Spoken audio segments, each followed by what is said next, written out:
Disability নিয়ে সেন্সিটাইজেশনটা কম, বা disability নিয়ে মানুষ অনেক কম জানে বা ভাবে যে ডিসেবল মানুষ যদি কোনো কারোর বাড়িতে জন্মায় সেটা খুবই খারাপ একটা মানে দিক।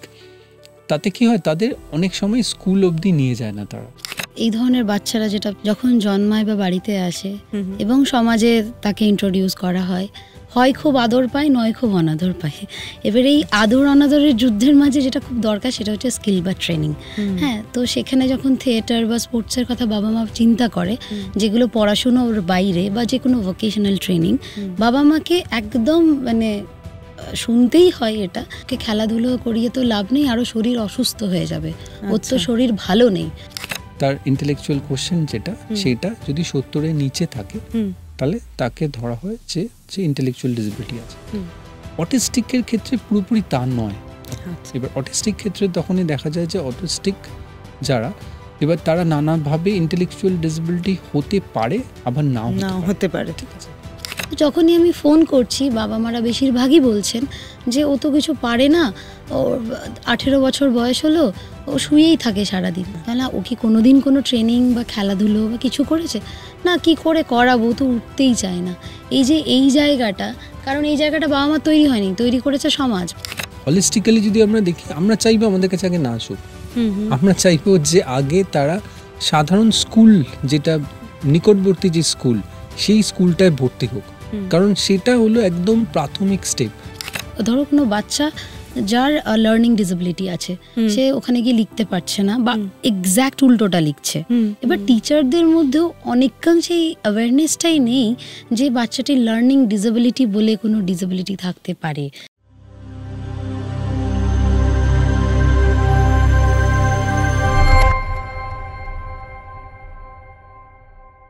ভাবনাঘরের নতুন এপিসোডে আপনাদের স্বাগত।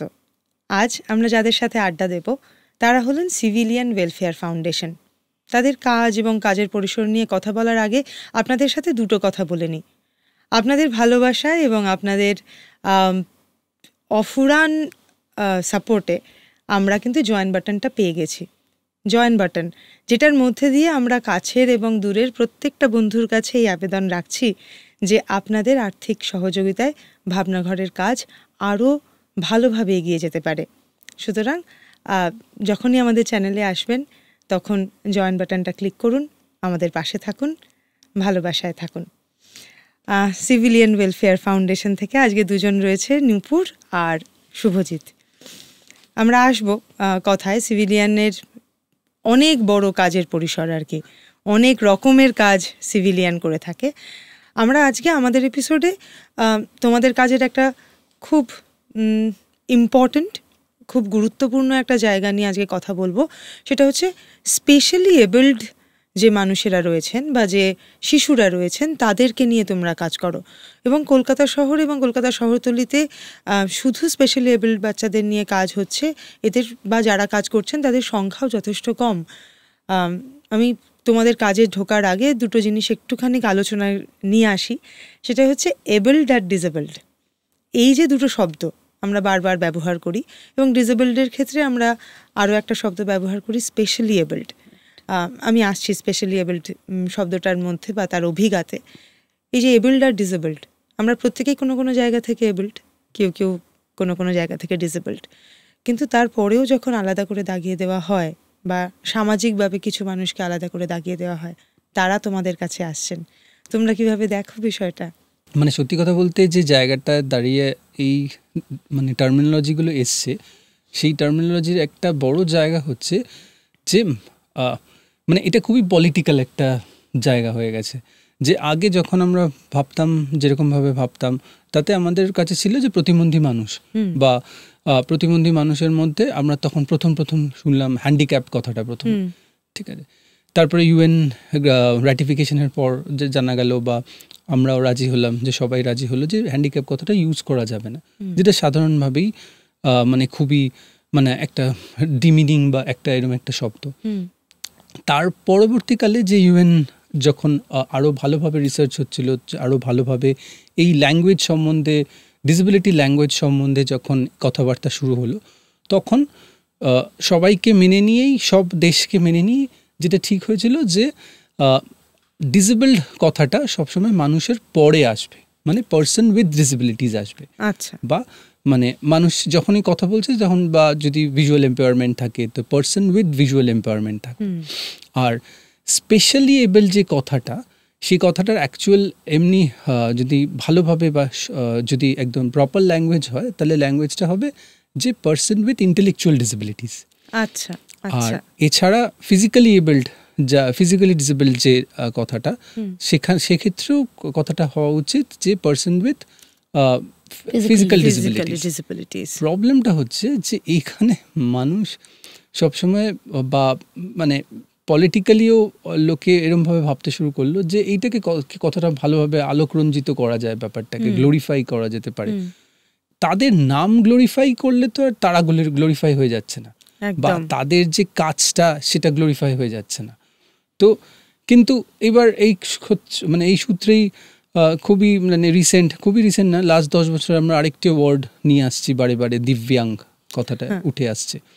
অথচ মানে তারা দিব্যাঙ্গ মানে তো সে দিব্য শক্তি পেয়ে যাচ্ছে তা তো আর নয়, বা দিব্য শক্তি আদৌ আছে কিনা সেটাও জানা নেই। এবার সেই জায়গায় দাঁড়িয়ে সবসময় যদি ইউএন বা এদের যে ল্যাঙ্গুয়েজ, বা বড় বড় অর্গানাইজেশনের যেরকমভাবে ল্যাঙ্গুয়েজটা এসছে, ডিসেবিলিটি ল্যাঙ্গুয়েজটা, যেখানে প্রতিবন্ধী মানুষরা এগ্রি করেছেন যে জিনিস জায়গাগুলোতে, সেটা প্রতিবন্ধী মানুষকে প্রতিবন্ধী মানুষ বলাটাই বেটার বা অ্যাপ্রোপ্রিয়েট। কিন্তু এখন যেরকমভাবে এসছে সেরকম। আর সত্যি কথা যেটা তুমি বললে, সেটা যে অপ্রতিবন্ধী আর প্রতিবন্ধী মানুষের তো এরকমভাবে সংজ্ঞাও সবসময় করা যায় না। যে অনেক সময় হয়ে যায় যে আমরাও অনেক জায়গায় গিয়ে মানে প্রতিবন্ধী, মানে অনেক জায়গাতে প্রতিবন্ধী। আমাদের মানসিক প্রতিবন্ধকতাই কত পরিমাণে রয়েছে যা আমাদের প্রতিবন্ধী হিসাবে দাগিয়ে দেয়। ওই সূত্র ধরেই বলি, আমার মনে হয় পুরোটাই না সমাজ কেন্দ্রিক ভীষণভাবেই।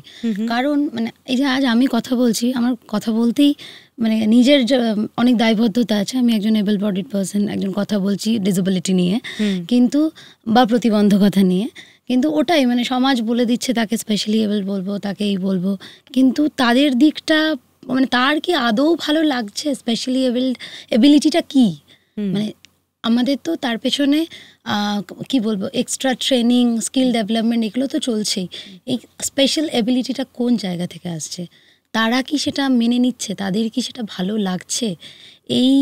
এই গবেষণাটা আমার মনে হয় আরেকটু জোর দিলে তাহলে আমরা বলে দিতে পারবো যে না, এই শব্দটা ব্যবহারে বেশি তারা স্বাচ্ছন্দ্য, বা এই শব্দটা ব্যবহারে যে আমাদের বহুল ব্যবহৃত, কিন্তু আসলে শব্দর ব্যবহার আমাদের ভেতরে এক ধরনের অভিঘাত তৈরি করে। তো আমরা বলতে বলতে বলতে একটা বিশ্বাসে গিয়ে পৌঁছই যে প্রত্যেকটা মানুষই হয়তো নিজের মতো করে এক ধরনের এবিলিটি বা এক ধরনের গুণগতভাবে তারা নিজের মতো করে একটা জায়গায় পৌঁছতে পেরেছেন। এই কারণেই বোধহয় শব্দের ব্যবহার এইভাবে হয়। শব্দের ব্যবহার জরুরি 100%। মানে এই যে আমাদের সিনেমাতে বলি বা এরম সিরিয়ালে যে শব্দগুলো ব্যবহার হয়, কেন সেগুলো? কারণ একটা মানুষকে আমি এই যে দৃষ্টিহীন কথাটা, এটা যেমন ওপার বাংলায় খুব ব্যবহৃত হয়, আমাদের এই বাংলাতে অন্ধ কথাটা বেশি প্রচলিত আর কি। কিন্তু দৃষ্টিহীন কথাটার আমার মনে হয় যে দৃষ্টিহীন কথাটা বলা যেতে পারে। তো এটাই আর কি, মানে শব্দ যখনই কিছু বলছি, যখনই উচ্চারণ করছি, তার সাথে সাথে আমাদের ভাবনা চিন্তা এবং ব্যবহার দুটোই বদল হয় আর কি। তো সেই জন্য সঠিক শব্দ ব্যবহার করাটা খুব দরকার এই মুহূর্তে দাঁড়িয়ে। সিভিলিয়ান এই মুহূর্তে দাঁড়িয়ে প্রতিবন্ধী মানুষ বা স্পেশালি এবলড মানুষদের নিয়ে কাজ করছে। তোমাদের এই কাজের পরিসরে আমি দুটো জায়গা খুব স্পষ্ট দেখছিলাম। একটা তো দেখছিলাম স্পোর্টস, যেটা নিয়ে কথা হচ্ছিল, আর প্রথমত যেটা খুব বেশিভাবে আমাকে নাড়া দিয়েছে সেটা হচ্ছে ইউনিফাইড থিয়েটার। ইউনিফাইড থিয়েটার বিষয়টা কি? ইউনিফাইড থিয়েটার হচ্ছে এমন একটা থিয়েটার যেখানে আমরা চাইছি সমাজের সমস্ত প্রান্তিক মানুষেরা একত্রিত হোক এবং যারা প্রান্তিক নয় তারাও হোক, যাতে এই মিলনটা ঘটানো যেতে পারে। তো 2021 সাল থেকে শুরু হয়েছিল পেয়ারা বাগান বস্তির কিছু বাচ্চাদের নিয়ে, এবং তার সাথে যারা ইন্টেলেকচুয়াল ডিসেবিলিটি আছে এরকম কিছু বাচ্চাদের নিয়ে। এবং দেখা গেল আমরা একটা 9 মাসের পাইলট প্রজেক্ট করেছিলাম। সেখানে দেখা যাচ্ছে যে খুব ছোট ছোট জিনিস, যেগুলো যেমন কোনো বাচ্চা, আমাদের পেয়ারা বাগানের যে বাচ্চাগুলি, তাদের মধ্যে ডিসেবিলিটি সম্পর্কে যে ধারণা, যে কেউ একটু হাইপার বাচ্চা হলে তাকে দেখে ভয় পেয়ে যাওয়া, তার সাথে না মেশা, সেগুলো ধীরে ধীরে তৈরি হতে থাকলো, একটা বন্ধুত্ব তৈরি হলো এবং একে অপরের থেকে অনেক কিছু শিখলো। যেমন আমার একটি অটিস্টিক বাচ্চার থেকে সেই বাচ্চাটি নিজে জল খেলে যে কাউকে দিতে হচ্ছে, নিজে খাবার খেলে যে শেয়ার করতে হয়, সেটা যেমন পেয়ারা বাগানের বাচ্চাটি শিখলো, অপরপক্ষে আবার পেয়ারা বাগানের বাচ্চাটির থেকে কাউকে হাই বললে হ্যালো বলতে হয়, বা নাম বললে শুধু তোমার নাম কি সেটা নিজের নাম বলতে হয়, এই জায়গাটাও তৈরি হলো। তো সেই ভাবনা থেকে 2021 থেকে শুরু, এবং তার সাথে আমরা পরবর্তী ক্ষেত্রে শারীরিকভাবে প্রতিবন্ধকতাযুক্ত মানুষদেরও এর মধ্যে ইনক্লুড করলাম, এবং তার সাথে এখন তো ট্রান্সকুয়ার যে বাচ্চারা বা বড়রা তারাও এর মধ্যে এসেছেন। হ্যাঁ, এবং এছাড়াও যারা 60 ঊর্ধ্ব আর কি, তাদের মনেও একটা হয় না যে কখনো নিঃসঙ্গতা, কারোর সাথে মেশার একটা মনে হয় যে সিনিয়র সিটিজেন। তো একটা পুরো এখন এরকম একটা গ্রুপ হয়েছে যেখানে বাচ্চা, বয়স্ক, প্রতিবন্ধী নয়, রঙের মানুষ, হ্যাঁ সবাই একসাথে। এবং এখানে আমাদের ওরকম কোনো বাধ্যবাধকতা নেই যে খুব ভালো পারফরমেন্স করতে, খুব জাঁকজমক কিছু থিয়েটার করছি, তা নয়। আমরা খুব ছোট অল্প পরিসরে থিয়েটার করি, কিন্তু নিজেদের ভালো লাগার জন্য করি বেসিক্যালি। তো ইউনিফাইড থিয়েটার কনসেপ্টটা হচ্ছে যেখানে প্রতিবন্ধী, অপ্রতিবন্ধী এবং প্রান্তিক যৌন লিঙ্গের মানুষেরা একত্রিত হয়ে একটা নাটকের দল করছো তোমরা। এখানে যে ধরো শারীরিকভাবে প্রতিবন্ধী মানুষের কথাই বলছি আমি, যারা আসছেন এই থিয়েটারের মধ্যে দিয়ে কি রকম পরিবর্তন হচ্ছে তাদের, মানে কিরকম চেঞ্জেস যাচ্ছে, কি ধরনের ট্রেনিং করতে হচ্ছে তাদের? হ্যাঁ, আমাদের মূলত ওরম মানে কি বলবো, তারা থিয়েটারটা যদি আমি একদম 3 মাস হিসেবে দেখি, আমরা 3 মাস, 6 মাস, 9 মাস এইভাবেই ভাগ করছি মূলত উন্নতি বোঝার জন্য। তো প্রথম 3 মাসে যেটা তৈরি হয় যে আমার সাথে বা তাদের নিজেদের মধ্যে বন্ধুত্ব, যেহেতু দুটো আলাদা গ্রুপ একসাথে থাকছে, এবং এই যে একে অপর, যেমন আমি বীরভূমে একটা স্কুলে শেখাই, একটি দৃষ্টিহীন স্কুল, সেখানে যেমন হোমের বাচ্চারা ওদের সাথে একসাথে থিয়েটার বা নাটক করছে। তো সেক্ষেত্রে তাদের এই যে চলাফেরা, মানে একসাথে ওরা যেমন যেহেতু দৃষ্টিহীন, একটা কনফিডেন্স, ওরা জানে যে আমরা খুব ভালো ডায়লগ মুখস্থ করতে পারবো, খুব ভালো গান করব, কিন্তু যখনই প্রশ্ন আসে যে তাকে একটা জায়গা থেকে অন্য জায়গায় দাঁড়িয়ে গিয়ে ডায়লগ বলতে হবে, তখনই তার মধ্যে একটা ভয় কাজ করে যে দিদি আমি তো পারবো না, আমাকে তুমি এখানে দাঁড়িয়ে বলো। বা যেহেতু তারা কোনোদিন সেই দেখার অনুভূতিটাই হয়নি, তাই এই যে দূরে বললে এরম ভাবে দেখাতে হয়, বা আকাশ বললে যে হাত খুলতে হয়, এই অনুভূতিগুলো তৈরি হচ্ছে না। তখন তার বন্ধু যে বাচ্চাটি, যে এই কি বলবো, যার এই ক্ষমতাটি তৈরি হয়েছে বা যার এই অভিজ্ঞতাটি হয়েছে দেখার, সে তাকে হাত তুলে বলছে যে জানো তো দাদা, এরম ভাবে আকাশ দেখায়, এরম ভাবে দূরে হয়। তো তার মধ্যেও একটা কথা বলার সময় এই জায়গাগুলো তৈরি হচ্ছে, মানে একজন অপরের চোখ দিয়ে দেখছে, ফলে একে অন্যের হাতটা ধরলে যা হয় আর এই দূরত্বটা থাকছে না, ডিসেবিলিটি গুলোও থাকছে না। রাইট, আমি দেখছি যে খুব সুন্দরভাবেই তারা যখন যাকে যে জায়গায় মঞ্চে গিয়ে দাঁড়াতে বলছি, তারা সেই জায়গাটা গিয়ে দাঁড়িয়ে কথা বলতে পারছে। এবং এটাও খুব অদ্ভুতভাবে লক্ষ্য করছি, যেমন খুব সিম্পল নাটকের যে কোনো জায়গায় যে তোমরা 5টা মানুষ একসাথে আছো, হাত ধরে গোল করে দাঁড়াও, কিন্তু একজন দৃষ্টিহীন আর্টিস্ট বা শিল্পীর কাছে সেটা খুব কি বলবো ডিফিকাল্ট। তারা কি করে হাত ধরে গোল যে হচ্ছে সেটা বুঝতে পারছে। কিন্তু এখন দেখছি এটাই হয়তো থিয়েটারের মজা, তাদেরকে যখন বলা হয় সবাই হাত ধরে গোল করে দাঁড়াও, প্রথম একটু এবড়ো খেবড়ো হতো, তারপর দেখা যায় যে দুটো হাত যদি কারোর ধরা থাকে এবং প্রত্যেকটা ধরা থেকে অটোমেটিক একটা গোল সহজভাবে বুঝে যেতে পারছে যে আমি একটা গোলের মধ্যেই আছি, এবং সেটা গোল হচ্ছে প্রপার। তো এখন এই জায়গাগুলো তৈরি হয়েছে, যেগুলো খুব ভালো বিষয় আর কি। তো ওরা নিজেদের মধ্যে এখন বলে আমাকে যে আমরা বিকেলবেলা ফুটবল খেলার আগে এরম তুমি শিখিয়েছো না, এরম নিজেরাই একটা গোল করে, মানে মোটামুটি একটা জায়গা আন্দাজ করা যায় তো যে এটার মধ্যে খেলছি, তো গোল করে হাততালি দিয়ে এরম তারপরে শুরু করি। তো এই ছোট ছোট চেঞ্জেসগুলো তারা করতে পারছে, এটাই অনেক আর কি। থিয়েটারের ক্ষেত্রে ডায়ালগ তো একটা খুব ইম্পর্টেন্ট বিষয়। এমন মানুষেরা আসছেন তোমার কাছে যার কাছে স্পিচ নেই, বা মানে ডেফ বা ডাম যারা রয়েছেন আর কি, সেক্ষেত্রে তারা মানে তাদের ক্ষেত্রে কি করো? স্পিচ থেরাপি আলাদা করে তৈরি? না, আমরা স্পিচ থেরাপি করাই না সত্যি কথা বলতে। আর আমি ব্যক্তিগতভাবে মনে করি, এবং আমাদের সংস্থাও মনে করে, থিয়েটার বা স্পোর্টস এমন একটি মাধ্যম যেখানে সবাই ইনক্লুড হতে পারে। সেখানে কোনো স্ক্রিনিং নেই, কোনো মানে অডিশন নেই, মানে সবাই করতে পারে। তো সেই জায়গা থেকে যে বাচ্চাটি ইভেন হতেও পারে যে সে থিয়েটারে আসছে, তার হয়তো অভিনয়টা ভালো লাগে না, সে হয়তো লাইটের দিকে তাকিয়ে থাকছে, লাইটটা তাকে খুব আকৃষ্ট করছে, কিংবা হতে পারে তার প্রপস বানানো, এই যে আমরা নানান রকমের জিনিস বানাচ্ছি সেটের কাজ করছে, হতেই পারে। কিন্তু স্পিচটাকে, যেমন আমার তো অনেক বাচ্চাই শুরুর দিকে এবং এখনো যে স্পিচ নেই, বা হয়তো বাড়ি থেকে বলছে অটিস্টিক বাচ্চা কোনোদিন কথাই বলেনি, কথা বলতে চায় না, সে ধীরে ধীরে কি মানে দেখা যাচ্ছে যে টাইমটা অনেকটাই বেশি, প্রায় 1-1.5 বছর, কিন্তু সেই বাচ্চাটি এখন কমপ্লিট মানে একটা বাক্যে ডায়লগ বলতে পারছে এবং কথা বলছে।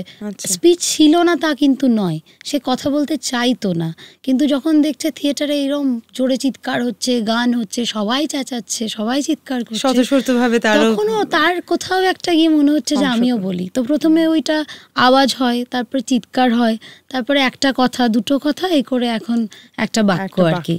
তো এরম ভাবে এগোয় পুরো ব্যাপারটাই, কোনো আলাদা করে থেরাপি নেই। ওরা একে অপরের থেকে শিখে যেটুকু, এবং সেটা মানে গানের লাইন থেকে শুরু করে, মানে নাটকের সংলাপ থেকে শুরু করে, মানে এমনও হয়েছে আমি যাকে যে বলে সম্বোধন করছি, ওরা ওটা শুনে তাকে সে বলেই সম্বোধন করছে, মানে নাটকের চরিত্র দিয়েই সম্বোধিত হচ্ছে। এখনো আছে যে প্রথম নাটক 2021-এ করেছি, এখনো দেখে তাকে সেই নাম ধরেই ডাকা, যে কিরে কেমন আছিস, সেই নাম ধরেই ডাকা। তো এক রকমের কমিউনিটি ফিলিং আর কি। আর স্পেশালি আমি বলবো, আমরা সিউড়িতে ডেফ এন্ড মিউট একটা স্কুল আছে, ওখানে শেখাতে যাই। তো এখনো পর্যন্ত পশ্চিমবঙ্গে এবং তার বাইরেও ডেফ এন্ড মিউট বাচ্চাদের নিয়ে, মানে এটা ভালো উদ্যোগ, আমি যেটাকে বলছি না, কিন্তু আমি বলছি যে একটা অপশনস রাখা। যেমন ডেফ এন্ড মিউট হলেই আমরা চেষ্টা করি মুখাভিনয় বা মাইম আর্টিস্ট তৈরি হয়, খুব ভালো ভালো তৈরি হয়, কোন নিঃসন্দেহে। আমরা চাইছি সেই জায়গাটা একটু ভেঙে যদি তাদের ভাষা দিয়ে, সাইন ল্যাঙ্গুয়েজ দিয়ে যদি ছোট ছোট গল্প করা হয়, কারণ তাহলে ওটাও তো ডায়লগ, ওটাও তো কথা, তো তাহলে তারাও বুঝতে পারবে যে কি ধরনের কথা হতে পারে, কি ধরনের সংলাপ হয়, কিসের ওপর কি বলতে হয়, কার পর কি বলবে, এই জায়গাগুলো সাইন থ্রু শেখানো। এবং তার মানে দর্শকের জন্য ইন্টারপ্রেটার থাকা উচিত আর কি, মানে ওরা পুরোটাই সাইন ল্যাঙ্গুয়েজে করছে, পেছন থেকে বা ব্যাকগ্রাউন্ড থেকে কেউ সেটাকে নারেট করছে বা ইন্টারপ্রেট করছে, একদম। আচ্ছা, মানে দুটো ক্ষেত্রেই হয়ে থাকে, কিন্তু ওরা ওদের ভাষাতেই করছে। মানে তোমরা মাইমও করাচ্ছো, আবার তার সাথে সাথে আমরা সাইন ল্যাঙ্গুয়েজ, হ্যাঁ এক্স্যাক্টলি, সাইন ল্যাঙ্গুয়েজ থ্রু প্র্যাকটিসটাই বেশি জোর দিচ্ছি। কলকাতা শহরের বাইরে, মানে তুমি যেমন এক্ষুনি সিউড়ির কথা বলছিলে, কলকাতাতে তো তোমরা এই প্র্যাকটিসটা করো, কলকাতার বাইরেও এই প্র্যাকটিসটা করো তোমরা বিভিন্ন জায়গায় গিয়ে? রাইট, আমরা 6টা জেলায় অলরেডি মানে করতে পেরেছি, সেটা হাওড়া, হুগলি, দুটো উত্তর দক্ষিণ 24 পরগনা। হুগলি, বীরভূমে আগের বছর শুরু হয়েছে, যেটা এখনো চলছে। সেখানে দুটো দৃষ্টিহীন স্কুল, একটা বাচ্চাদের হোম যেখানে মূলত ট্রাইবাল বাচ্চারাই পড়াশুনো করে, আর একটা ডেফ এন্ড মিউট স্কুল। এই 4টে স্কুলে এখন 1 বছর হলো মানে এই থিয়েটারটা শুরু করা হয়েছে। রামপুরহাটে, হ্যাঁ, বীরভূমের 4টে স্কুল। আচ্ছা, কিরকম রেসপন্স, মানে কলকাতা শহর এবং বাইরে, আমি দুটোই বলছি। একদম, মানে কি বলবো, আমি রেসপন্সটা একটু স্ট্রাকচারালি বলার চেষ্টা করছি, কারণ একটা জায়গা আছে থিয়েটার যেটা অনেক মানে মানবিক একটা জায়গার থেকে আসছে, সেটা অবশ্যই দরকার, কিন্তু আরেকটা জায়গা আসছে যেটা কোথাও গিয়ে বৈজ্ঞানিক বা সায়েন্টিফিক, যেটা তো আমরা যে রিসার্চগুলো করেছিলাম প্রথমের দিকেও, প্লাস এখনও যেটা চলছে, তার মধ্যে বারে বারে দেখা যাচ্ছে যে অনেকগুলো ক্ষেত্রে সাইকোসোশ্যাল ডেভেলপমেন্ট হচ্ছে তাদের। আচ্ছা, মানে তাদের যেরকম সাইকোলজিক্যাল অনেকগুলো স্কেলিং করা হয় যখন প্রথম তারা আসে প্রথম থিয়েটারে, বা মানে মধ্যবর্তী কোনো একটা সময়। তো আর পরবর্তীকালে ওই যেরকম বললো নূপুর, 3 মাস, 6 মাস, 9 মাস, 12 মাস, 1.5 বছর, এরকম স্কেলে তখন দেখা যায় যে সাইকোলজিক্যাল যে স্কিলগুলো, যেমন ধরো রেজিলিয়েন্স, ঠিক আছে, ডিপ্রেশন, তারপরে আরও কিছু কিছু আছে যেরকম বডি অটোনমি, অ্যাচিভমেন্ট, মোটিভেশন। তো এই যে স্কিলগুলো, সেগুলো বোথ কোয়ালিটেটিভ কোয়ান্টিটেটিভ দুটোই করা হয়। তাতে দেখা যায় যে প্রত্যেকটা স্কিলেই উন্নতিটা হয়েছে। এবার বেশিরভাগ সময়, কিছু কিছু ক্ষেত্রে অবশ্যই দেখা যায় যে হয়নি, কিন্তু বেশিরভাগ সময় দেখা যায় উন্নতি হয়েছে। এবার আমরা যখন স্কিলিং বা আমরা যখন এই টাইপের রিসার্চ করছি, তখন তো শুধু প্রতিবন্ধী মানুষের উপর করছি তা তো না, সবার উপর করা হচ্ছে। মজার ব্যাপারটা হলো যে প্রতিবন্ধী মানুষ ছাড়াও যারা অপ্রতিবন্ধী মানুষ, বা আমরা যদি আমাদের মতো লোকেদের কথা বলি, তাদের ক্ষেত্রেও কিন্তু দেখা যায় অনেক চেঞ্জেস হয়েছে। আচ্ছা, তো এই জায়গাটা খুব মানে মজার লেগেছিল আমাদের কাছে। প্রথম 9 মাসেই সেটা খুব মানে আশ্চর্য লেগেছিল কিছুটা। তারপর আমরা বুঝতে পারি যে এটা একটা ট্রেন্ড। কারণ হচ্ছে যে তারা যে জায়গাগুলো থেকে আসছে তাদেরও যে আন্ডারস্ট্যান্ডিং বা তাদেরও যে সাইকোসোশ্যাল এম্পাওয়ারমেন্ট, সেটা কিন্তু হয়তো সাধারণ যে পুঁথিগত বিদ্যা দিয়ে হয়ে ওঠেনি। সেই জায়গাটা কোথাও গিয়ে এই ইউনিফাইড থিয়েটার বা থিয়েটারের মাধ্যমে কমিউনিটি ফিলিং এর মধ্যে দিয়ে সব রকম মানুষই এক ধাপ করে এগিয়ে যাচ্ছে আর কি, মানে তাদের সাইকোলজিক্যাল জার্নিটা এক ধাপ করে এগিয়ে যাচ্ছে সব রকম। অনেকটা ডিফারেন্স। এটা একটা খুব পজিটিভ বিষয় যে দু রকমের মানুষই একই রকম ভাবে উপকৃত হচ্ছেন এই প্র্যাকটিসটার মধ্যে দিয়ে। এই যে তোমরা বলছো যে বেশ কিছু প্যারামিটার তোমরা ঠিক করো যখন কেউ আসছেন তোমাদের কাছে, তোমরা স্কেলিং করো। এই স্কেলিংটা নিশ্চয়ই তোমাদের মানে বিভিন্ন রকম প্যারামিটারসগুলো রয়েছে। এই প্যারামিটারগুলোর উপর স্কেলিংটা কি বেসিসে করো, মানে কে কারা করেন তোমাদের ওখানে, কি এক্সপার্টরা রয়েছেন? হ্যাঁ, মানে আমাদের এই কাজটা শুরু করার আগেই আমাদের কিছু রিসার্চ করা হয়েছিল, মানে বিভিন্নভাবে সেই রিসার্চগুলো এখনও চলে। সেটা হলো প্রতিবন্ধী মানুষদের ওপর রিসার্চগুলো ছিল, যে প্রতিবন্ধী মানুষদের কীভাবে দেখা যেতে পারে তাদের চেঞ্জগুলো। তো মেইনলি এই কাজগুলো করেন হচ্ছে সাইকোলজিস্ট, যারা সাইকোলজিক্যাল স্কিলিংগুলো করে, যারা সিভিলিয়ানের সাথে জড়িত, সিভিলিয়ান ওয়েলফেয়ার ফাউন্ডেশনের সঙ্গে জড়িত অলরেডি। আর এছাড়াও বাইরের থেকেও আসে যারা করার জন্য, শুধু এই পার্টিকুলার জিনিসটা করার জন্য আসে, সেটাও হয়েছে। এছাড়া ফিজিক্যাল প্যারামিটারও কিছু কিছু জিনিসের দেখা হয়। সেটাও আমাদের একটি শান্তিনিকেতনে একটা ল্যাব আছে, সেই ট্রান্সডিসিপ্লিনারি ল্যাব বলে, CWF ল্যাবস বলে।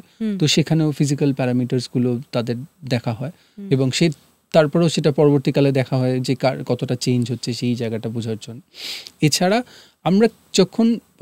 আমরা একটু রিসার্চ বেসড অর্গানাইজেশন, প্রথম থেকে যখন আমরা 2011 সালে শুরু করেছিলাম, তারপর থেকে রিসার্চ বেসড অনেক কাজ করা হয়। তো তাই জন্য আমাদেরও এরকম অনেক হিউম্যান রিসোর্স ডেভেলপ হয়েছে আমাদের মধ্যে, যারা অলরেডি এই কাজগুলো, মানে এই টাইপের স্কেলিং, এই টাইপের সোশ্যাল স্কেলিং, এই টাইপের সাইকোলজিক্যাল স্কেলিং, ফিজিক্যাল স্কেলিংগুলো করতে এখন তারা মোটামুটি মানে পারছেন। মানে তোমাদের ওখান থেকেই ভলান্টিয়ার্স তৈরি হচ্ছে যারা আবার গিয়ে এই কাজের সাথে জড়িত থাকছেন। ওই যেটা প্রথমেই বললে যে শহরে কাজ করা, কলকাতা শহরে কাজ করা একরকম, ঠিক চিত্রটা বদলে যায় যখন সেটা বীরভূম হয়ে যায়, হাওড়া হয়ে যায়, হুগলির কোনো গ্রাম হয়ে যায়, বা মানে আরো বাঁকুড়ার কোনো, পুরুলিয়ার কোনো গ্রাম হয়ে যায়। তো সেক্ষেত্রে আমাদের মধ্যে থেকে ট্রেনিং করে তারপরে সেই জায়গাটা পৌঁছানোটা আমাদের পক্ষেও সুবিধে, তার পক্ষেও অনেক সুবিধে হয়। পশ্চিমবঙ্গে এখন কলকাতার বাইরে এই ফিজিক্যালি ডিসেবল যে মানুষ বা প্রতিবন্ধকতার সাথে যারা রয়েছেন, তাদের জন্য কিরকম স্কুলিং বা কিরকম ফেসিলিটি রয়েছে? মানে তারা যদি আজকে যদি কোনো বাবা মা জানতে পারেন, কলকাতা শহরের বাইরের কথা বলছি, যে আমার বাচ্চাটি স্পেশালি এবলড, কোথায় যাবেন, কার কাছে যাবেন, কি ধরনের ফেসিলিটি রয়েছে? এটা কলকাতা শহরের বাইরের ফেসিলিটি কিরকম, মানে কিরকম সুযোগ সুবিধা? 2009-এর একটা RT অ্যাক্ট হয়, রাইট টু এডুকেশন অ্যাক্ট। এবার সেই অ্যাক্টটার একটা মানে খুবই ভালো অ্যাক্ট অ্যাকচুয়ালি, আমাদের মানে গভর্নমেন্টের হিসেবে মানে খুবই একটি প্রোগ্রেসিভ অ্যাক্ট ছিল। তার প্রাথমিক কারণটা ছিল প্রোগ্রেশনের, যে ইনক্লুসিভ স্কুলিং, মানে সব ধরনের মানুষ যাতে এক জায়গায় পড়াশোনা করতে পারে। তো গভর্নমেন্ট স্কুলগুলো কিন্তু বাই ডিফল্ট ওই একটার জন্য ইনক্লুসিভ হওয়ার কথা। এবার শহরে ব্যাপারটা অনেক ভাগ হয়ে গেছে। মানে শহরে অনেক ধরনের অর্গানাইজেশন হয়ে গেছে যারা শুধু স্পেশাল বাচ্চাদের আলাদা করে দেখতে পারেন ভালোভাবে। আবার কিছু হয়ে গেছে যারা ধরুন একটু তাদের মধ্যেও ক্লাস কাস্টের একটা আলাদা ডিভিশন করে তারা আলাদাভাবে অন্যরকম বড় স্কুল হয়েছে। তার সঙ্গে সঙ্গে ইংলিশ মিডিয়াম, বাংলা মিডিয়াম, এরকম আরো ধরনের ভাগ রয়েছে। কিন্তু যত গ্রামের দিকে যাই আমরা, এই ভাগগুলো তো এক্সিস্ট করে না, বা এই ভাগগুলো নেই। তাই সবাই কিন্তু অনেক সময় এক জায়গায় পড়ে। আচ্ছা, কিন্তু এর মধ্যে একটা বড় জায়গা হলো যে যেহেতু আবার এখানে ডিসেবিলিটি নিয়ে সেন্সিটাইজেশনটা কম, বা ডিসেবিলিটি নিয়ে মানুষ অনেক কম জানে বা ভাবে যে ডিসেবল মানুষ যদি কোনো কারোর বাড়িতে জন্মায় সেটা খুবই খারাপ একটা মানে দিক। তাতে কি হয়, তাদের অনেক সময় স্কুল অবধি নিয়ে যায় না তারা। আচ্ছা, তো এই জায়গাটার জন্য স্কুলের অবধি অনেক সময় তারা পৌঁছতে পারে না, বা একটু কয়েক মানে বছর পড়লেও তারপরে ছেড়ে দেয়। কিন্তু এমনি যদি দেখা যায় প্রাথমিকভাবে আমাদের যে যারা আমরা যখন রেসপন্ডেন্ট বা বেনিফিশিয়ারি বা স্টেক হোল্ডারের কাছে যাই, সেটা কিন্তু তারা বেশিরভাগ সময় কিন্তু জেনারেল স্কুলেই পড়ে এসছে, মানে ইনক্লুসিভ স্কুল বা এমনি গভর্নমেন্টের স্কুলে সবার সাথে পড়ে এসছে। সেটা তো খুব ভালো কথা। একদম। আচ্ছা, এই যে যদি বাড়িতে একজন এরকম মানুষ আসেন, মানে জন্মায় আর কি একটি ছোট শিশু যার এই স্পেশালি এবলড এই ট্রেটটা রয়েছে, বাবা মা এখনো পর্যন্ত আমাদের সোসাইটিতে আমি যা দেখি তাতে ভীষণ রকম মুষড়ে পড়েন এবং মনে করেন যে তাদের ভবিষ্যতের যে অবলম্বন তারা সঠিকভাবে তৈরি করতে পারলেন না। এবং শুধু তারা, বাবা মা যদিও সেই বিষয়টিকে অ্যাকসেপ্ট করে নেন, চারিপাশ সেই বাবা মাকে আলাদা করে দাগিয়ে দেয়, বাবা মার একটা মানসিক যন্ত্রণা তৈরি হয়, একটা আইসোলেশন হয়, সোশ্যাল আইসোলেশনের মধ্যে দিয়ে যান। সেই বাবা মাদের আবার অন্যরকম এক ধরনের জার্নি থাকে এবং তার সাথে তাকে প্রতিনিয়ত কোপ আপ করে উঠতে হয়। এরকম বাবা মারা আসেন আপনাদের কাছে যখন বাচ্চাকে নিয়ে, কিভাবে তাদেরকে অ্যাড্রেস করেন আপনারা? মানে সেই অভিভাবকদের কি ধরনের? আমি একটা কথাই মানে খুব সংক্ষেপে যেটুকু বলা যায় যে এই ধরনের বাচ্চারা, যেটা শুরু হলো কথাটা, যখন জন্মায় বা বাড়িতে আসে এবং সমাজে তাকে ইন্ট্রোডিউস করা হয়, হয় খুব আদর পায়, নয় খুব অনাদর পায়। এবার এই আদর অনাদরের যুদ্ধের মাঝে যেটা খুব দরকার সেটা হচ্ছে স্কিল বা ট্রেনিং। হ্যাঁ, তো সেখানে যখন থিয়েটার বা স্পোর্টসের কথা বাবা মা চিন্তা করে, যেগুলো পড়াশুনোর বাইরে বা যে কোনো ভোকেশনাল ট্রেনিং, বাবা মাকে একদম মানে শুনতেই হয় এটা, যে এই যেমন থিয়েটার, স্পেশালি থিয়েটার তো আমরা জেনে এসছি, বুঝে এসছি যে খুব কি বলবো, এবল বডির একটা মাধ্যম, যেখানে খুব সুন্দর দেখতে হতে পারে, খুব সুন্দর আওয়াজ হতে হবে, খুব স্পষ্ট উচ্চারণ থাকতে হবে। হ্যাঁ, তো সেই জায়গাগুলো থেকে তার বাচ্চাটি যে থিয়েটার বা নাটক করবে, এই ভাবনাটাই তারা ভেবে উঠতে পারে না। এবং সেখান থেকেই বলে যে এইসব করে তো শুধু সময় নষ্ট এবং টাকা নষ্ট করে লাভ নেই।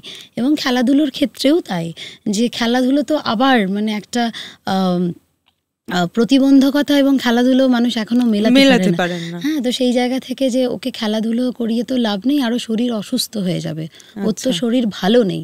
কিন্তু এটা বোঝানো, যেমন রিসেন্টলি একটি অভিজ্ঞতার মধ্যে দিয়ে যাচ্ছি, আমাদের একটি এই খেলাধুলো সম্বন্ধীয় একটি প্রজেক্ট বা ভাবা হয়েছে, যেখানে 1000 জন মহিলা যাদের মানসিক মেধা প্রতিবন্ধকতা আছে, তাদেরকে একত্রিত করে একটা খেলার ট্রেনিং দেওয়া হবে।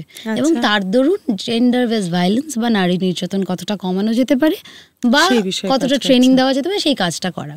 তো যখনই আমি ফোন করছি, বাবা মারা বেশিরভাগই বলছেন যে ও তো কিছু পারে না, ওর 18 বছর বয়স হলো, ও শুয়েই থাকে সারাদিন। মানে কি সমস্যা ওর? না, ও কিছু বোঝে না দিদি, ওকে তো পাঠানো, মানে ওকে পাঠানো না পাঠানো সমান।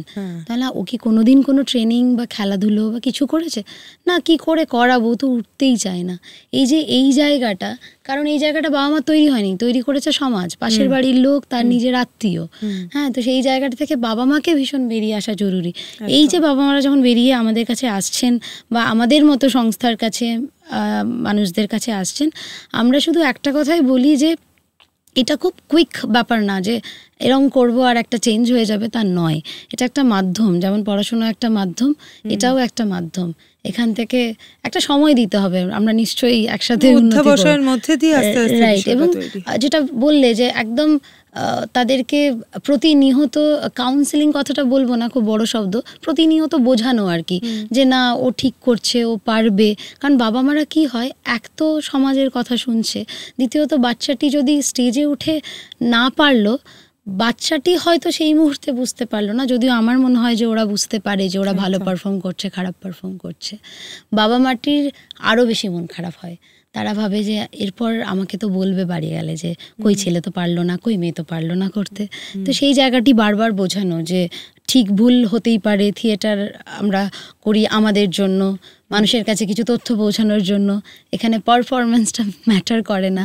তো সেই জায়গাগুলো আমাদের মানে অনবরত আমাদের এটা একটা কাজ, বাবা মার সাথে কথা বলা এবং তার ছেলে, তার মেয়ে বা তার বাচ্চাটি, তার সন্তানটি সম্বন্ধে ভালো ধারণা বা সঠিক ধারণা তৈরি করা। এবং বাচ্চাটি যদি বাবা মার চোখে আস্থা দেখে যে আমার বাবা মা আমার উপর আস্থা রাখছে, তাহলে তার এগিয়ে যাওয়ার ইচ্ছেটা আরো বেশি করে তৈরি হয়। যখন সে কিছু পারলো না বা একটু ভালো পারলো, আমি যখন বলি বাহ খুব ভালো হয়েছে, বাচ্চাটি যত না খুশি হয়, মা বা বাবা যদি বলে বাহ বাবু তুমি তো দারুণ করেছো, তখন সে বড় পাওয়া তাদের কাছে ভালো, মানে আমি সেটা বুঝতে পারি যে তার এত আনন্দ হলো সেই কথাটা শুনে, যে না চেষ্টাটা তার দ্বিগুণ ভাবে বেড়ে যায়। এবং তোমরা যে দুটো বিষয় নিয়ে সত্যি কাজ করছো, সেটা হচ্ছে যে ফিজিক্যালি ফিট বলতে আমরা যে মানুষদের বলি, তাদেরই যেন চর্চার বিষয়, কিন্তু বিষয়টা একেবারে উল্টো জায়গা থেকে অ্যাপ্রোচ করা হয় আর কি, যে না মানে যারা একটুখানি শারীরিকভাবে প্রতিবন্ধকতার সাথে জড়িত, তারা থিয়েটার বা স্পোর্টস এই দুটোর সাথে জড়িত থাকতে পারেন না। অটিস্টিক বাচ্চা মানে এটা প্রতিবন্ধকতা বলবো না, এটা নিয়ে একটা বড় কথা হতে পারে, তার জন্য হয়তো আলাদা একটা সময় নিয়ে আমরা এই আলোচনা করব। এর যে বিভিন্ন স্টেজ, তোমাদের কাছে নিশ্চয়ই বিভিন্ন স্টেজের মানুষেরা আসেন, তাদেরকে কিভাবে আইডেন্টিফাই করো থিয়েটারের ক্ষেত্রে এবং স্পোর্টসের ক্ষেত্রে, দুটো ক্ষেত্রেই জিজ্ঞাসা করছি। এমনি ইন্টেলেকচুয়াল ডিসেবিলিটি আইডেন্টিফাই করার জন্য এমনি একটা জিনিস মানে সবসময় সর্বসাধারণভাবে প্রযোজ্য, সেটা হচ্ছে আইকিউ লেভেল। তার ইন্টেলেকচুয়াল কোশ্চেন যেটা, সেটা যদি 70-এর নিচে থাকে তাহলে তাকে ধরা হয় যে ইন্টেলেকচুয়াল ডিসেবিলিটি আছে। অটিস্টিকের ক্ষেত্রে পুরোপুরি তা নয়। এবার অটিস্টিক ক্ষেত্রে তখনই দেখা যায় যে অটিস্টিক যারা, এবার তারা নানাভাবে ইন্টেলেকচুয়াল ডিসেবিলিটি হতে পারে, আবার নাও হতে পারে, ঠিক আছে। এবার সেই জায়গাটা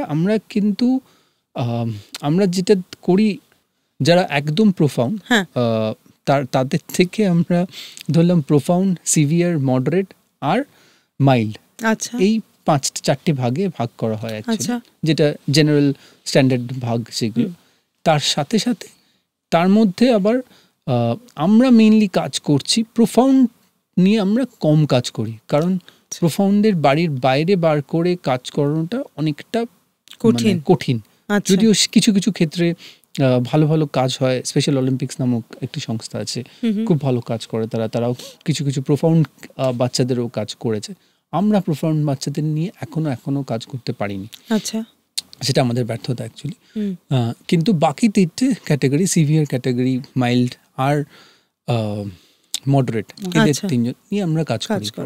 তোমাদের কাছে যখন আসে, তোমরা স্পোর্টসে কিভাবে বেছে নাও যে এই বাচ্চাটি এই স্পোর্টসে যাবে, বা একটা ইন্টারেস্ট নিয়ে তো আসে, আগ্রহ মূলত, এবং বাবা মা যেটা দেখা যায় অনেক ক্ষেত্রে দুটোতেই তারা যুক্ত হয়ে যায়, মানে থিয়েটার এবং স্পোর্টস দুটোর ক্ষেত্রে। অনেক বাচ্চাই আছে যে আমাদের মানে বেশিরভাগ বাচ্চাই আছে যারা স্পোর্টসের ট্রেনিংও করছে, থিয়েটারও করছে।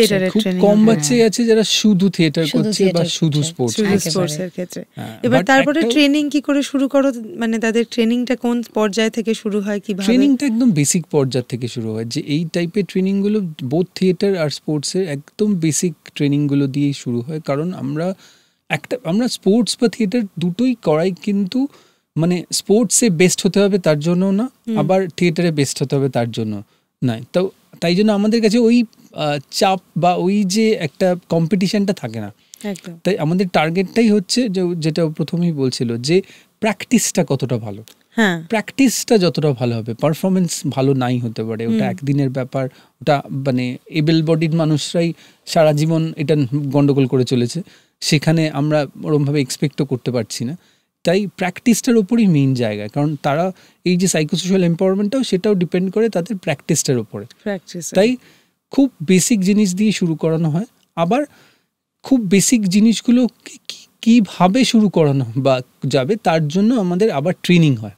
ওয়েস্ট বেঙ্গলে 60 জনকে ট্রেনিং দেওয়া হবে, যে কি করে ইন্টেলেকচুয়াল ডিসেবল বাচ্চাদের, এখানে মহিলাদের জন্য কি করে ট্রেনিং তারা দেবে। তাদেরকে তৈরি করা হবে, তারা যেন অ্যাজ এ ট্রেনার হিসেবে মাস্টার ট্রেনার হিসেবে কি করে কাজ করতে পারে। তো এই ট্রেনিং গুলো আবার মানে এমন ভাবে করা হয় যাতে তারা পরবর্তী নেক্সট 1 বছর কি 2 বছর তারা এই ট্রেনিং গুলো আস্তে আস্তে দিতে পারে। তাদেরকে মডিউল তৈরি করে দেওয়া হয়। এবার এই মডিউলগুলো এরকমভাবে, যে তোমার যে কোশ্চেনটা ছিল, যে প্রথমে বেসিক্স থাকে, তারপরে তার সঙ্গে আরো কিছু কিছু জিনিস অ্যাড হয়, তারপরে আস্তে আস্তে একটু আরো কম্পিটিটিভ কিছু দিকে জিনিসে যায়। কিন্তু কম্পিটিশনটা আবার আমাদের কাছে মূল উদ্দেশ্য নয় কখনোই, আবার তাই জন্য সেটা আবার বেসিক্সে ফেরে এরকম ভাবে। এবং কম্পিটিশন বা পারফরমেন্স গুলো জরুরি, কারণ ওদের একটা অ্যাচিভমেন্ট মোটিভেশনে কাজ করে যে না আমি পারছি, এতগুলো লোকের সামনে দাঁড়িয়ে আমি পারফর্ম করতে পারছি বা আমি স্পোর্টসে একটা জায়গায় গেছি, একেবারে সেই জায়গাটাও ভীষণ ভাবে আর কি ভাবার বিষয়। এবং 3 মাস অন্তর অন্তর ওদেরকে একটা অ্যাসেসমেন্ট করানো সাইকোলজিস্ট দিয়ে, ডক্টরস দিয়ে, যে তারা কতটা প্রগ্রেস করলো কি করলো না। এটা একটা বিষয় যে এই যে অন্যের সাথে কম্পিটিশনের থেকে নিজের সাথে নিজের একটা তুলনা, যে আমি 3 মাস আগে কি পারছিলাম, আমি 6 মাস পরে কি পারছি, এই যে নিজের সাথে নিজের নিজেকে অতিক্রম করে করে যাওয়া, নিজের পাড়ার পরিধিটাকে বাড়ানো, এই কাজটা হয়ে থাকে।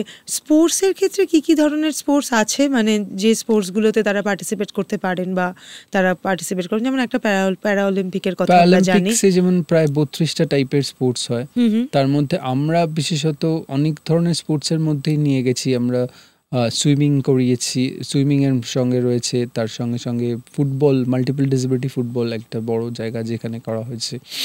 বাস্কেট, ব্লাইন্ড ফুটবল আমরা প্রথম ওয়েস্ট বেঙ্গলে আনা হয়েছিল, ব্লাইন্ড ফুটবল।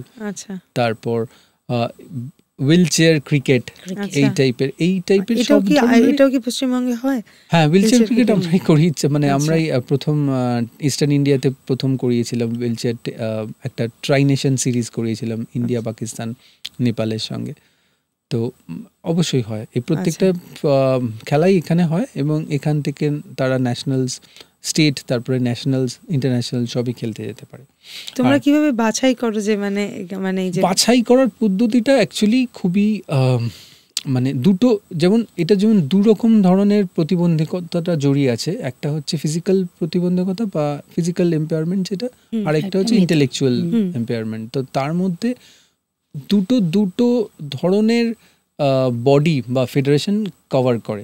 এবার আমরা কি করি, ফেসিলিটেট করি এই জায়গাগুলো, একটা বড় জায়গা। তাই জন্য প্যারালিম্পিক্স যেটা হয়, প্যারালিম্পিক্স যে বডি আছে, সেই বডির লোকেদের যে বডির লোকেদের সেই খেলাগুলো যারা খেলতে যায় তাদেরকে আমরা ট্রেন করাতে পারি।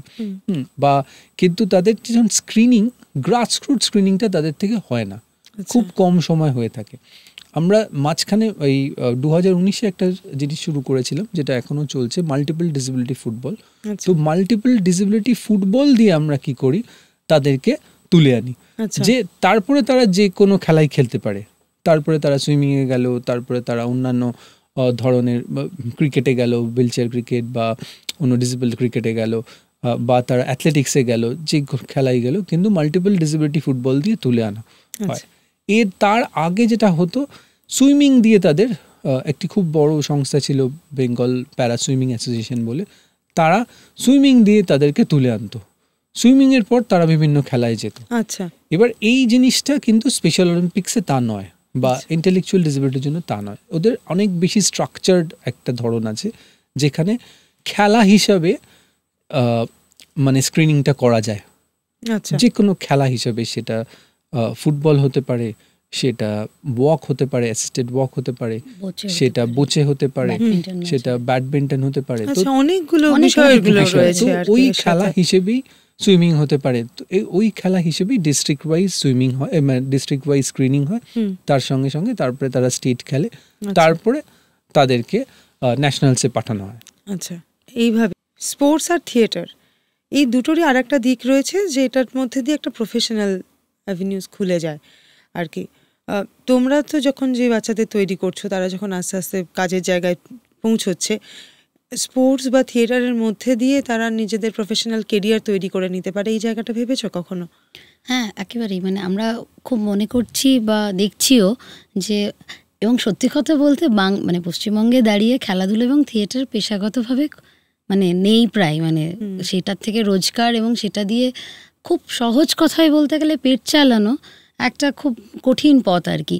এবং সেখানে যখন এই ধরনের প্রতিবন্ধকতাগুলো যুক্ত হয়ে যাচ্ছে, সেটা তো আরোই কঠিন পথ। এবং থিয়েটারের ক্ষেত্রে বলি মূলত যে কটা নাটকের দল বা থিয়েটার যারা করছে, তাদেরকে যখন গিয়ে বলা হয় যে এই ধরনের 1-2 অভিনেতা বা অভিনেত্রী বা মানুষকে তাদের দলে নেওয়ার জন্য, তারা কিন্তু খুব উৎসাহ নিয়ে নেয় তা কিন্তু নয়। কারণ তাদের যে থিয়েটার ফরম্যাট, সেখানে তারা নিজেরাই বলছে তাদের কথায় যে তারা ফিট করাতে পারবে না। এই যে ফিট করাতে পারবে না, সেই জায়গা থেকে আমরা মনে করছি যে থিয়েটার তো আমরা ট্রেনিং হিসেবে দেখছি, আমরা তো আবারও বলছি যে থিয়েটারটাকে আমরা একটা মাধ্যম হিসেবে দেখছি যেখানে একটা স্কিল বিল্ডিং বা একটা ট্রেনিং হচ্ছে। তো তার দরুন হয়তো বাচ্চাটা কোনো কোথাও কাজ পাচ্ছে বা চাকরি পাচ্ছে, বা এই যে প্রপস বানানো, এটাও তো একটা ভোকেশনাল ট্রেনিং এর মধ্যেই, যে তা সে হ্যাঁ মানে যে একটা কিছু তৈরি করা, হাতের তৈরি করা কাজ। হয়তো দেখা যাচ্ছে বাচ্চাটি যখন আমাদের দেখছে হাতে তৈরি করে সুতো দিয়ে এত সুন্দর সুন্দর প্রপস বানানো যাচ্ছে, সে হয়তো কিছুদিন পরে গিয়ে নিজেই একটা ব্যাগ তৈরি করতে পারছে। তো সেই জায়গাগুলোও একটা ট্রেনিং এবং সেই জায়গাগুলোও একটা পেশাগত দিক।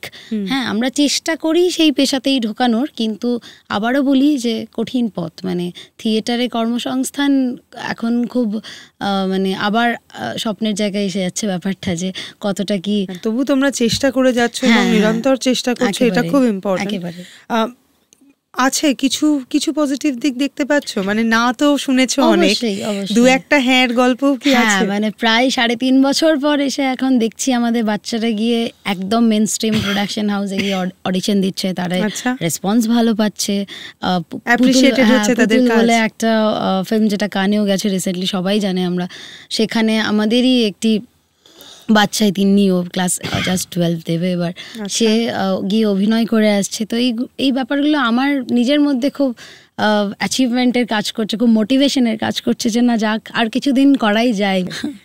শুভজিতের কাছ থেকে শুনবো, সিভিলিয়ান কিভাবে শুরু করলো তার জার্নি।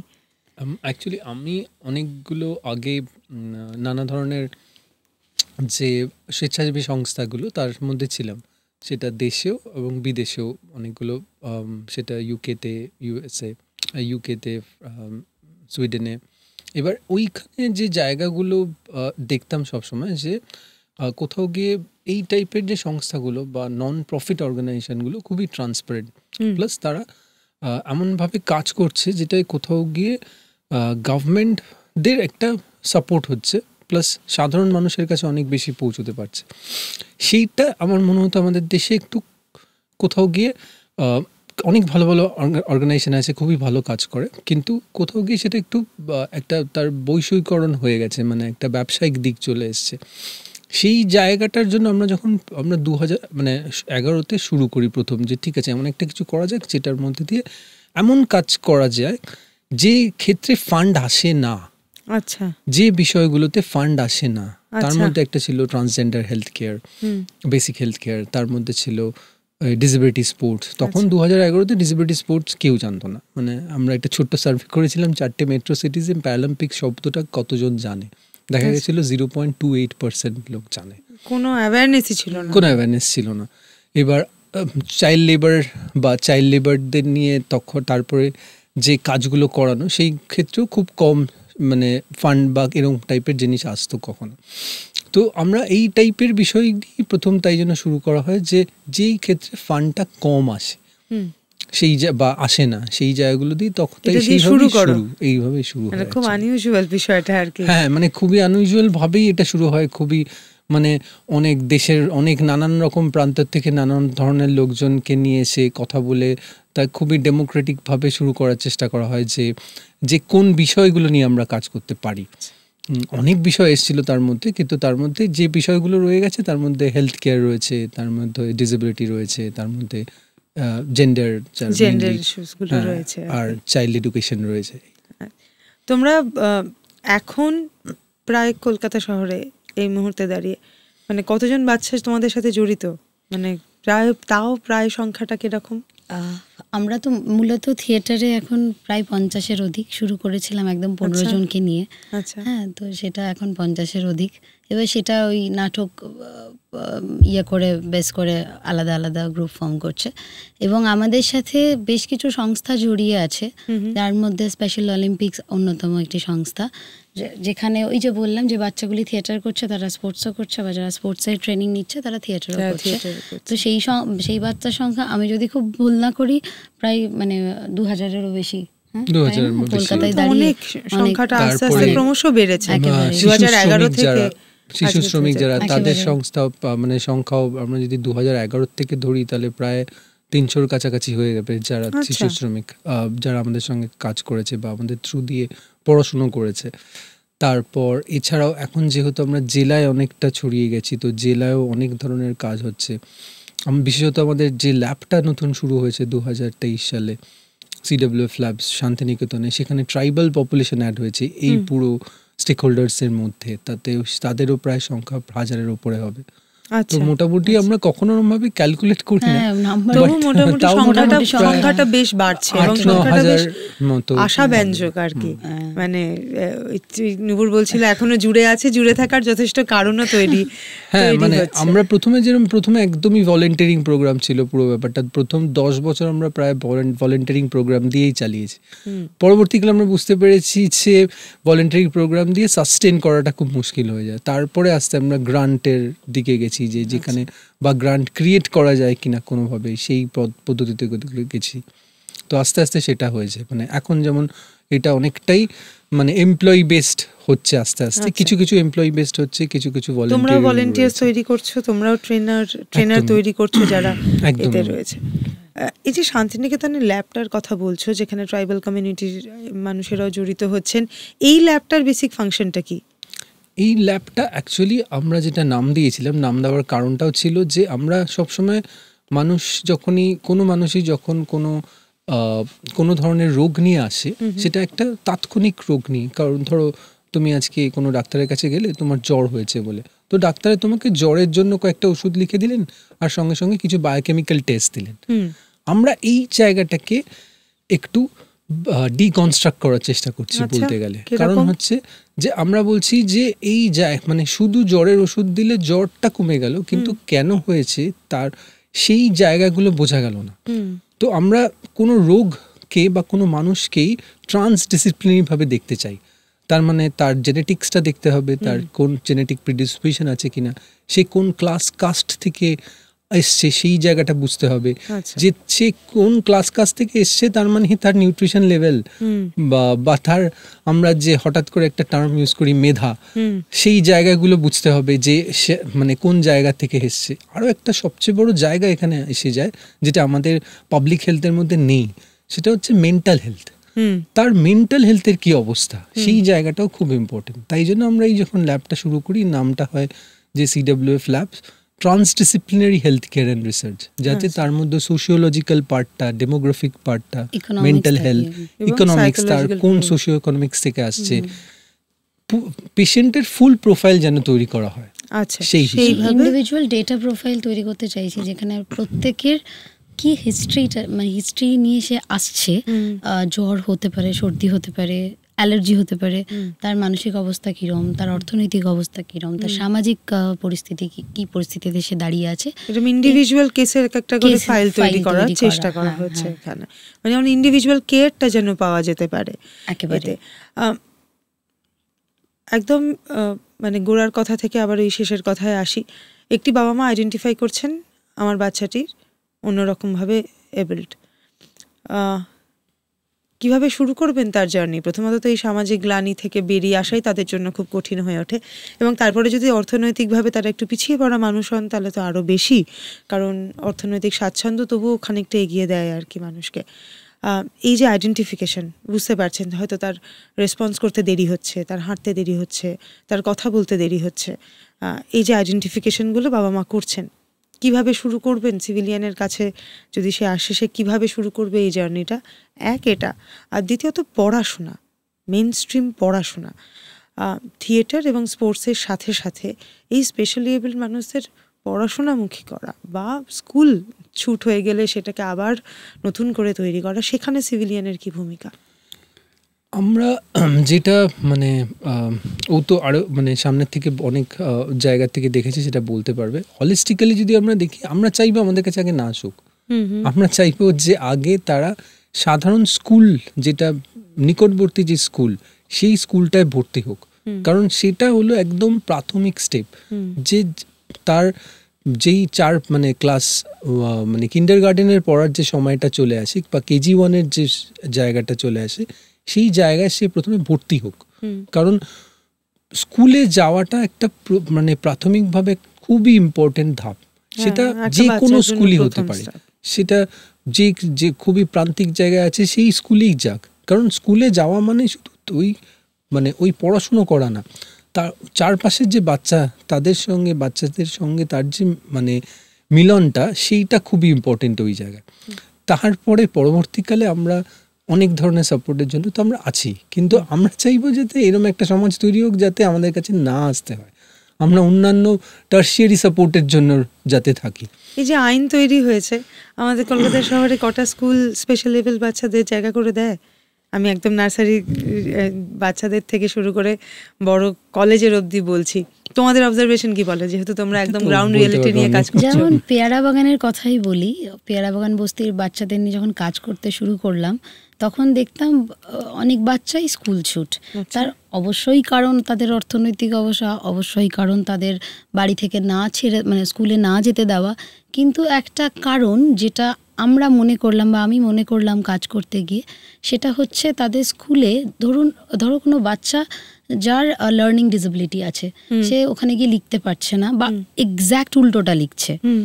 এই বাচ্চাটিকে আমি বহুদিন পড়িয়েছি, ও একদম এক্স্যাক্ট উল্টো। আমাদের টিচাররাই বলে যে এটা নিশ্চয়ই ও বদমাইশি করছে, নাহলে কি করে একদম উল্টো লিখতে পারে।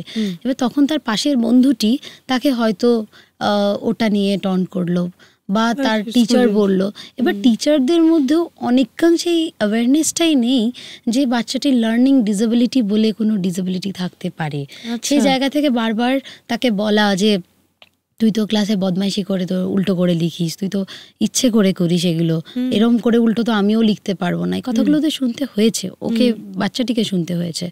তখন সেই বাচ্চাটি যখন কি হয়, একে তো অর্থনৈতিক অবস্থা খারাপ, সে একটা জায়গায় কি বলবো রোজগার করতো, খুব অল্প পরিমাণ রোজগার করতো, সেটি ছেড়ে সে স্কুলে যাচ্ছে, স্কুলে গিয়ে শুনতে পাচ্ছে সে কিছু পারে না এবং সে বুদ্ধি করে উল্টো লিখছে, এবং সেই জায়গাটাও কিছুতেই নিজেকে ম্যানেজ করতে পারছে না, বা তার সামনে 4টে নাম্বার সারাক্ষণ মনে হচ্ছে লাফিয়ে বেড়াচ্ছে, সেটা লোকে শুনে হাসছে। তখন সে বাচ্চাটি মনে করছে স্কুলে না যাওয়াই ভালো। আমার সেই তারে জামিন পারের এর কথা মনে পড়ে যাচ্ছে, তো ছবিটির কথা মনে পড়ছে যে তাহলে স্কুলে না যাওয়াই ভালো। স্কুলে লার্নিং ডিসেবিলিটি নিয়ে স্কুলের শিক্ষক শিক্ষিকারা, আমরা যখন বলছি কোনো সার্ভে করতে যাই বা এই ধরনের কিছু কথা বলতে যাই যে আপনাদের স্কুলে কতজন ইন্টালেকচুয়াল ডিসেবল বা লার্নিং ডিসেবিলিটি আছে, এরকম বাচ্চারা আছে, প্রিন্সিপাল বলছে না না আমার কাছে একটিও বাচ্চা নেই। এটা হলফ করে বলাটাই খুব ভুল যে আমার কাছে কোনো বাচ্চা নেই। শহরে আরেকটা ব্যাপার যেটা হয়, যেটা যে ইনক্লুসিভ স্কুল যে অ্যাক্টটা আছে, সেটা অনেক সময় ফলোই করা হয় না। বাচ্চাদেরকে বলে দেওয়া হয় যে যদি মা বাবা নিয়ে আসে, বলে দেওয়া হয় যে ওনাদের জন্য স্পেশাল স্কুল আছে বা ওনাদের জন্য অন্য ধরনের স্কুলে আপনি ভর্তি করিয়ে নিন। সেক্ষেত্রে তো আমি বলবো গ্রামাঞ্চলে সেই সুবিধা না থাকার জন্য একদিকে ভালো স্কুলে সে তারা পড়াশোনা করার একটা সুযোগ পাচ্ছেন অন্যান্য বাচ্চাদের সাথে। শহরে সেই সুযোগটা একেবারেই থাকছে না, শহরে খুবই কম। বা বলা হয়, কমপ্লেন করা হয় এরকম বাড়িতে যে আপনার বাচ্চা খুব চিৎকার করে ক্লাসরুমে এসে। আমারই থিয়েটারে একটি বাচ্চা ছিল, মেইনস্ট্রিম স্কুলে পড়ে, তাকে তার মাকে বলা হয়েছে আপনি না ওকে ছাড়িয়ে নিয়ে যান, ভীষণ চিৎকার করে ক্লাসের মধ্যে, আমরা সামলাতে হবে। বাকি বাচ্চারা বিরক্ত হয়ে যায়। তো এই জায়গাটা তো টিচারেরই কাজ সেই জায়গাটা বোঝানো। সেই বাচ্চাটি এখন দিব্য থিয়েটার করছে, আমার এখানে চিৎকার করে না, করলেও আমার মনে হয় ঠিক আছে করুক। তো সেই জায়গাগুলো তৈরি হওয়াটা খুব দরকার, বিশেষত যারা যে দিক থেকে সাহায্যগুলো আসছে সহজভাবে গ্রহণ করার মধ্যেও তো এক ধরনের বাধা থাকে। আমরা খুব সহজভাবে বিষয়গুলো, আমার ভীষণভাবে মনে হয় যত স্কুলগুলোতে ঘুরি যে খুব ট্রেনিং দরকার এই মুহূর্তে দাঁড়িয়ে টিচার, এবং যারা সাহায্যটা যাদের থেকে আসছে তাদের আগে ট্রেনিংটা খুব দরকার বলে আমার মনে হয়। না হলে তারা স্কুল ছুট হবেই, কিছু করার নেই। স্কুলে গিয়ে যদি তাকে অনবরত শুনতে হয়, এই কথাগুলো মেনে নিতে হয়, বা চুপচাপ একটা বেঞ্চে গিয়ে বসে থাকতে হয় সারাদিন, সেটা সত্যি। আর সবাই তো বাচ্চা ওখানে, বাকি বাচ্চারা যে খারাপ তা তো নয়, তাদের কাছে ওই তথ্যটাই পৌঁছায়নি যে ওটাও আমার বন্ধু, ওদের সাথেও খেলতে হবে, মিশতে হবে। হ্যাঁ, আমার বন্ধুর পরিসরটা আমরা খুব লিমিটেড করে দিয়েছি, আমরা খুব বড় ভাবে সেটাকে ভাবতেও পারছি না। এবং কিন্তু ওদের জন্য স্কুলে যাওয়াটা দরকার, যেটা ও বললো, কারণ পরিধি বাড়ানোটা খুব দরকার এই সকল বাচ্চাদের জন্য। যত ওরা ইন্টারাকশন করবে, যত ওরা এঙ্গেজ হবে, তত ডেভেলপমেন্টটা তাড়াতাড়ি হচ্ছে বা হয় আর কি। তো যতটাই পরিধি বাড়ানো যায় ততটাই বেটার এক্ষেত্রে। খুব বিশেষভাবে জানার যে এই ধরনের বাচ্চাদের প্রতি সমাজের এক রকমের দেখা থাকে, নিজের পরিবারের এক রকমের দেখা থাকে, বাবা মার এক রকমের দেখা থাকে, তারা যখন বাইরে মিশতে যাচ্ছেন, রাস্তাঘাট বা স্কুলে বিভিন্ন মানুষের সাথে ইন্টারঅ্যাক্ট করছেন, তাদের এক রকমের দেখা থাকে। আমরা মনে করে দিচ্ছি এখনও যে কোনো রকম পাবলিক ট্রান্সপোর্টে উঠলে তাদের আলাদা একটা বসার জায়গা, হয়তো সেটা কমফোর্টের জন্য অত্যন্ত প্রয়োজন, কিন্তু তবুও তো এক ধরনের দাগিয়ে দেওয়াই যে এরা আলাদা রকম, এরা আমাদের থেকে ভিন্ন। এই যে এত দেখা এবং তাদের নিয়ে তোমাদের এই দীর্ঘকাল পথ চলা দেখা, কি বলছো দর্শকদের তোমাদের তরফ থেকে? আমাদের তরফ থেকে কিছুটা আমি বলছি, যেটা একটা দিক হলো যে আমরা যেরকমভাবেই দেখতে চাই তাদের আমাদের দেখতে পারি, সেই জায়গাটাতে তো আমাদের একটা চয়েসের জায়গা আছে, সেই জায়গাটা আমরা আটকাতে পারবো না। কিন্তু একটা জায়গা যেটা মানে দর্শকের জন্য মেইনলি বলা, সেটা হচ্ছে আজকে যদি তারা যেরকমভাবে একজন অপ্রতিবন্ধী মানুষকে ট্রিট করেন, একজন প্রতিবন্ধী মানুষেরও কিন্তু সেই ট্রিটমেন্টটা কিন্তু প্রাপ্য। কারণ হচ্ছে যে তারাও কিন্তু একইভাবে ভাবছে, একই জায়গায় দাঁড়িয়ে ভাবছে, আর একই দিকে ভাবছে, যেটা সবচেয়ে বড় কথা। আর সেই জায়গায় দাঁড়িয়ে আমার মনে হয় নূপুর আরও কিছু অ্যাড করতে পারবে এই জায়গায়। হ্যাঁ, আমার মনে হয় যে এই মুহূর্তে দাঁড়িয়ে যে কোনো বাচ্চাই, যে কোনো সন্তানই বাড়িতে আসুক না কেন, জন্ম হোক না কেন, সে প্রতিবন্ধী হতে পারে, ট্রান্সকোয়ার বাচ্চা হতে পারে, তাকে সমাজের সামনে আনতে হবে। এত দামি জিনিস নয় যে বাড়িতে বসে লুকিয়ে রাখবো, খুব পাতি মানে সহজ কথা আর কি। তাকে সমাজের সামনে আনতে হবে, ট্রেনিং করাতে হবে, বাকি বাচ্চাদের মতো সেও স্কুলে যাবে, একই ট্রেনিং করবে, কিন্তু তাকে আনতে হবে বাইরে। আদারওয়াইজ খুব ডিফিকাল্ট, মানে না হলে আমরা পিছিয়ে যাচ্ছি, ক্রমশ আরোই পিছিয়ে যাব। এগোতে হলে আমাদের সামনে ওদেরকে আনতে হবে, এবং আবারও বলি, ওদের পরিধিটা বাড়াতে হবে, ওদের সাথে ইন্টারাকশন করাতে হবে। হয়তো মনে হবে যে আমার পক্ষে বলাটা খুব সুবিধে, কারণ আমি দেখি এই কথাগুলো, আমি ডিল করি না বা মা হিসেবে বা পেরেন্ট হিসেবে, কিন্তু আমি বুঝতে পারি খানিকটা অংশে যে তাদের অপমান বোধ হয় বাবা মাদের ক্ষেত্রে, যখন তাদেরকে বলে তোর বাচ্চা কিছু পারে না, কথা বলতে পারে না। কিন্তু একটা জায়গায় দাঁড়িয়ে সে পারবে, সেই সুযোগটা বাচ্চাটিকেও দিতে হবে, বাবা মাকেও দিতে হবে। সমাজের কাছে দর্শক তো আর অন্য কেউ নয়, সমাজ। দর্শকের কাছে একটাই অনুরোধ যে একটু আমাদেরকে এই ব্যাপারগুলোতে অভ্যস্ত হয়ে গেলেই মানে ভালো আর কি। হ্যাঁ, সবার জন্য ভালো, ওদের জন্য ভালো, আমাদের নিজেদের জন্য ভালো। আমরা নিজেদের আটকে খুব মানে বড় কিছু অ্যাচিভ করে নেব না। আমরা অপ্রতিবন্ধী মানুষকে যেমন কাছে টেনে নিচ্ছি, বন্ধু বলছি, ভাই বোন বলছি, প্রেমিক প্রেমিকা বলছি, তো সেই ক্ষেত্রে প্রতিবন্ধী মানুষকে বললে খুব বেশি কিছু যায় আসবে না। তো সেই জায়গাটা থেকে আমার মনে হয় যে আমাদের একটু সমান চোখে, সাম্যতার চোখে দেখলে ভালো হয়, ব্যাপারগুলো সুবিধা হয়, সবার সহজ হয়। এটা খুব ভালো কথা বললেন নূপুর, যে আসলে প্রেম বা ভালোবাসার ক্ষেত্রে তো প্রতিবন্ধকতা আর অপ্রতিবন্ধকতার কোনো রকম ব্যারিয়ার থাকে না। সবার আগে বাবা মার চোখে যদি সেই লজ্জা না থাকে যে আমি তোমাকে নিয়ে ঠিক ততটাই খুশি যতটা তুমি আমাকে নিয়ে খুশি, এটা যে এই পারস্পরিক বোঝাপড়া এবং দেওয়া নেওয়া যদি থাকে, তাহলে সব সম্পর্ক সব জায়গায় গিয়ে আস্তে আস্তে নিজেদের এবিলিটি খুঁজে ফেলতে পারে আর কি, নিজেদের মতো করে আমরা সক্ষম হয়ে উঠতে পারি আর কি। অনেক ধন্যবাদ ভাবনাগড়েতে আসার জন্য, তোমাদের ভাবনা ভাগ করে নেওয়ার জন্য। আমাদের দর্শকের কাছে আমাদের ছোট্ট একটা অনুরোধ, আমাদের জয়েন বাটনটা এসে গেছে, সুতরাং জয়েন বাটনটাতে জয়েন করুন, ভাবনাঘরের সঙ্গে থাকুন, নতুন নতুন ভাবনা ভাগ করে নিন। দেখুন, হাতের উপর হাতটা রাখলেই এগিয়ে যাওয়া সহজ হবে। ভালো থাকবেন সকলে।